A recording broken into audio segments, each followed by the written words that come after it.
Yuri, let's go. Come on. Yep, Yuri. Let's see what you've written for today, Yuri tells me. Yuri stares at the poem with a surprised expression on her face. Do you like it? Yuri calls my name. This one might even be better than yesterday's, said Yuri. How did you even pick up on this so quickly? She tells me. Just yesterday I was telling you the kind of techniques worth practicing. Maybe that's why, I told her. I mean, you did a good job explaining. I don't know what I was. I wasn't even paying attention, maybe. Let the prototype do the work. I really wanted to try giving it more imagery. Yuri visibly swallows. Even her hands appear sweaty. Mom spaghetti.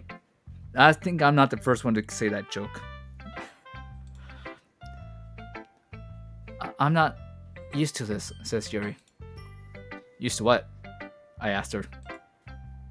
I don't know, says Yuri. It's fine. Take your time. Take your time, okay? Yuri breathes and collects her thoughts.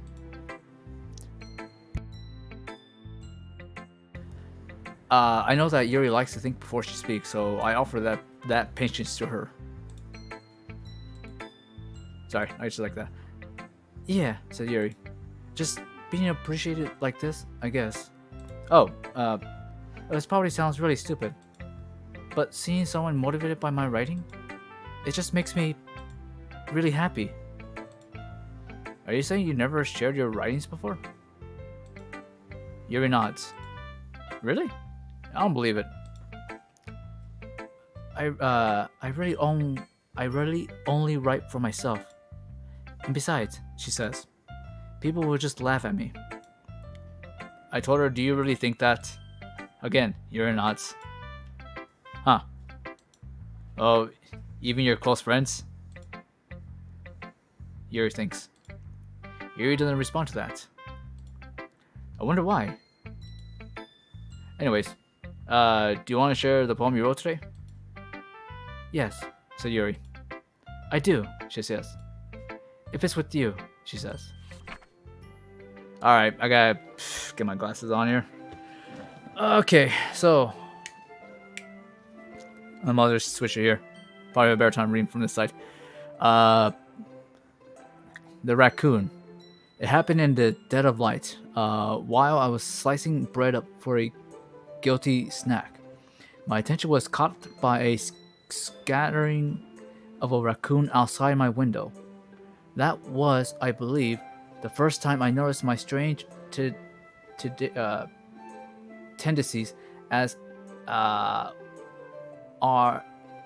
ordered unhumane.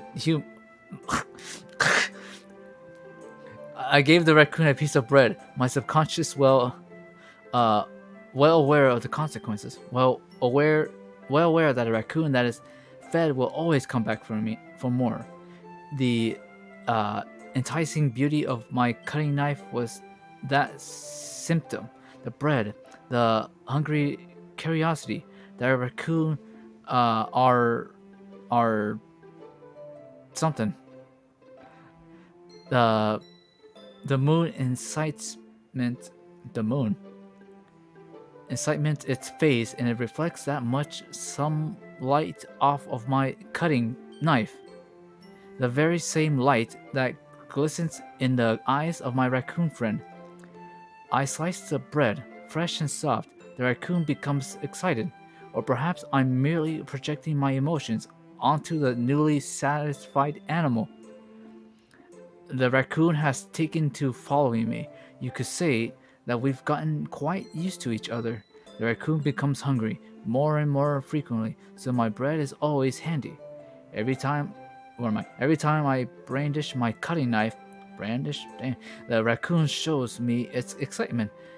A wish of blood, uh, classic, polar conditioning. I slice the bread and I feel myself again.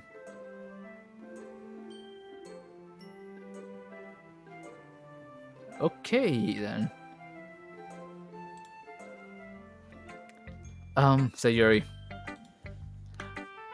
I was a little more daring with this one than yesterday's. Yuri says. Yes, I can. I definitely saw that one. Brain dish. Dang. It's a lot more metaphorical, right? I don't know if it's my fault, but I can't begin to imagine what this. Sorry. Sorry, hold on.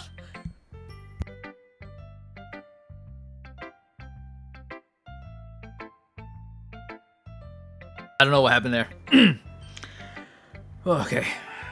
Alright. Okay, where am I? Where am I?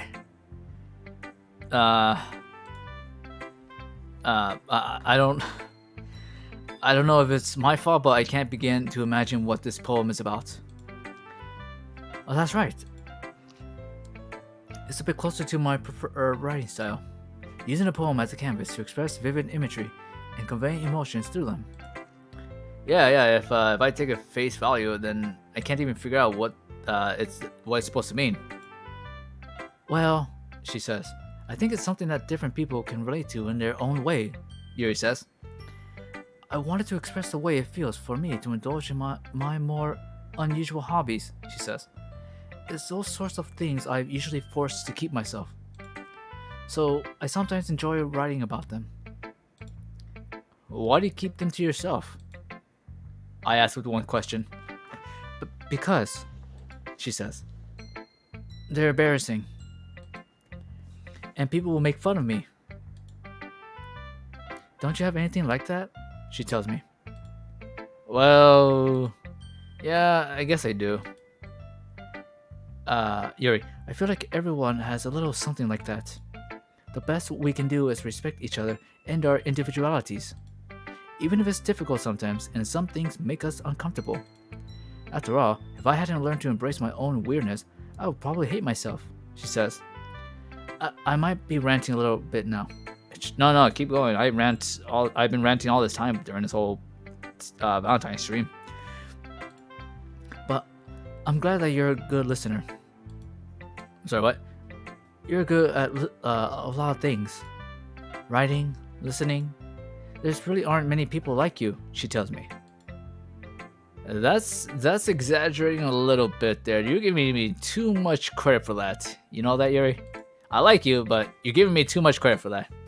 But thank you. But still, too much credit for that. It's just how I feel, she says. I never thought I would feel so comfortable sharing my writing. But now I almost feel like I look forward to it.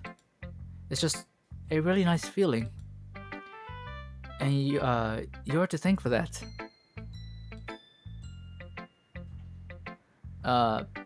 It's nothing really. Yuri smiles sincerely at me. For just a moment, her timidness seems to disappear.